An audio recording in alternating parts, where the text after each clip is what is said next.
Good evening, everyone. Tonight we will fill you in on the charges against the gunman that sent UMass into lockdown. And later, we'll tell you about Bernie Sanders' visit to UMass. Thanks for tuning in. I'm Leah Gedies. And I'm Morgan Hughes. You're watching UMass News Now.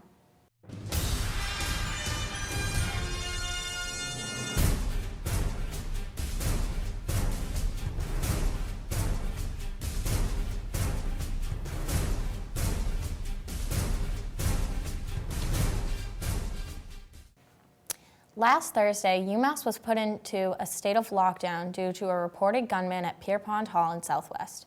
UMPD secured the perimeter and called for a shelter in place. Witnesses were interviewed, and one non-UMass student suspect, William McCown, has been arrested.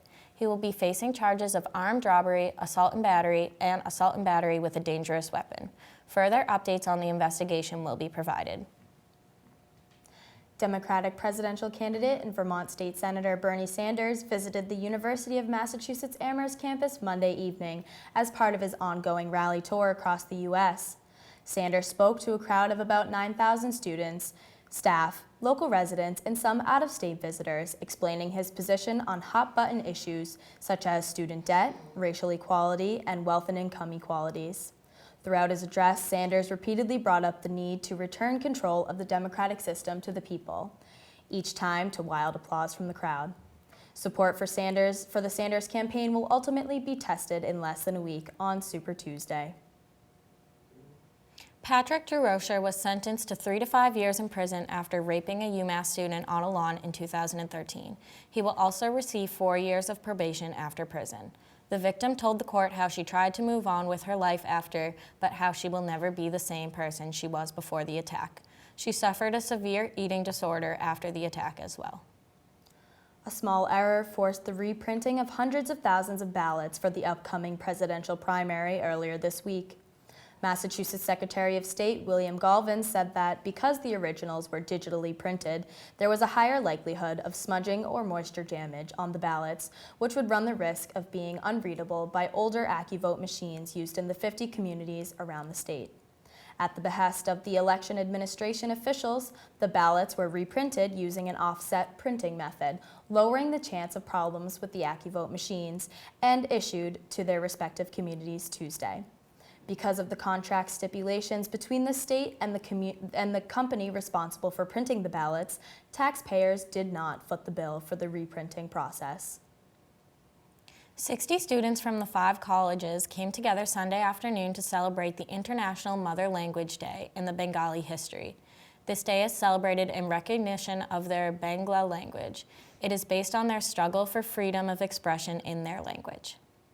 A Chicopee family was awarded $32.3 million in a wrongful death suit against Cumberland Farms at the end of a 3-week trial on Tuesday afternoon.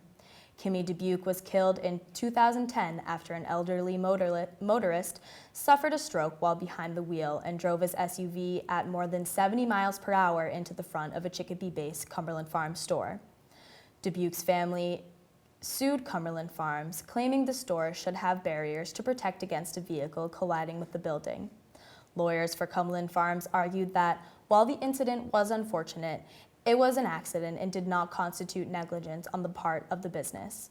But a Hampton Superior Court jury ruled the business was negligent for establishing sufficient protections for customers in a 10-2 decision favoring the Dubuque family.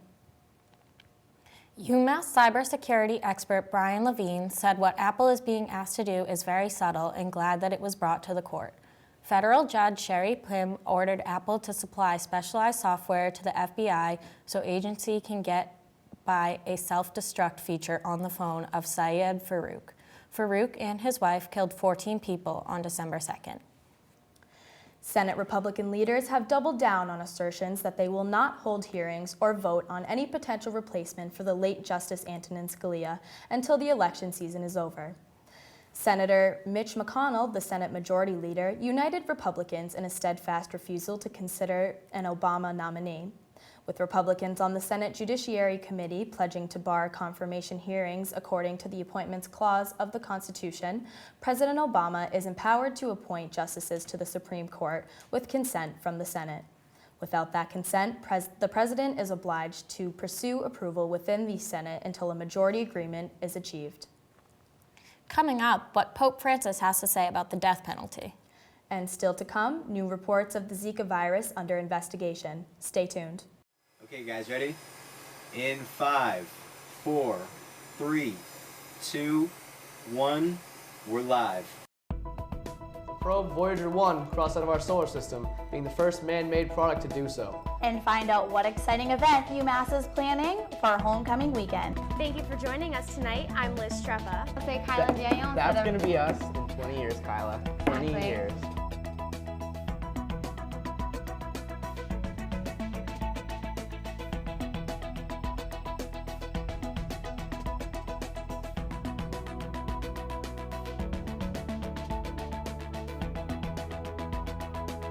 If students don't start returning the locks and towels that they borrow, they might soon be locked out of free rentals.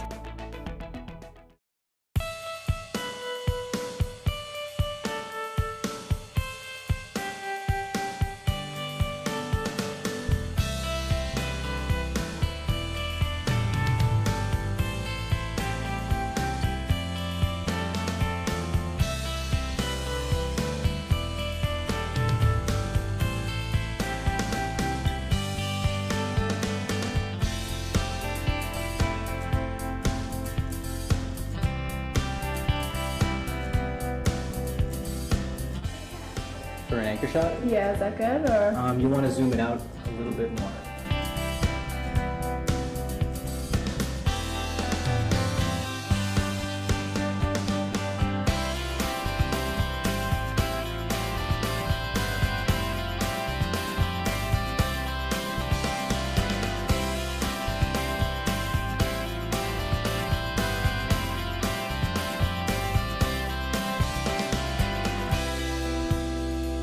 For more news updates around campus, like us on Facebook and follow us on Twitter. Until next week, have a good night, UMass.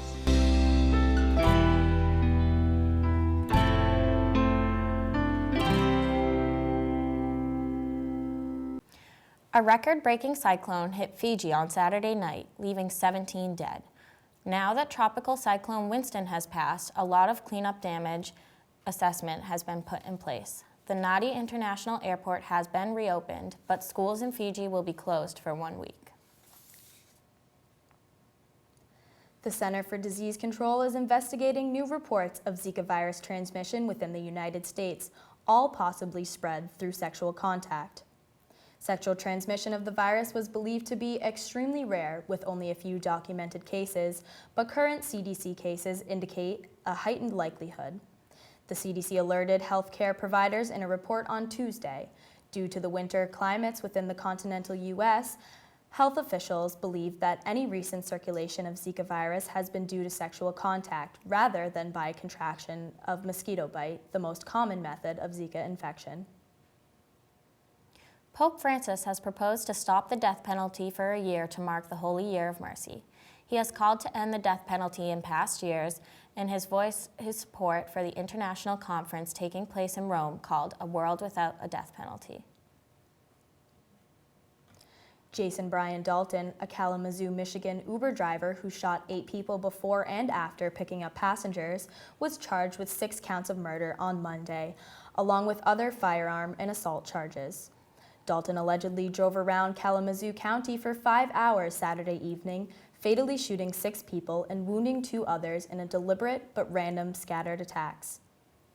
For 4 hours after the first shooting in an apartment complex parking lot, Dalton picked up and dropped off Uber fares around Kalamazoo until shooting 2 more in a car dealership and then another 5 in a Cracker Barrel restaurant parking lot. Officials have not yet established a motive, and a county prosecutor stated no connection exists between the victims. The 2 survivors remain in critical condition. On May 20th to the 22nd in Chicago, a festival called Ferris Fest will be taking place to mark the 30th anniversary of the 80s hit Ferris Bueller's Day Off. The movie will be screened in John and Nancy Hughes Theater in Lake Forest, Illinois, as part of Ferris Fest. Tickets for a single-day admission start at $175, and admission to the Friday night open party ticket is $25. In Egypt, a military court sentenced a 3.5-year-old boy to life in prison after he allegedly killed 3 people, carried guns and bombs, and tried to damage government property, all when he was only 1 year old.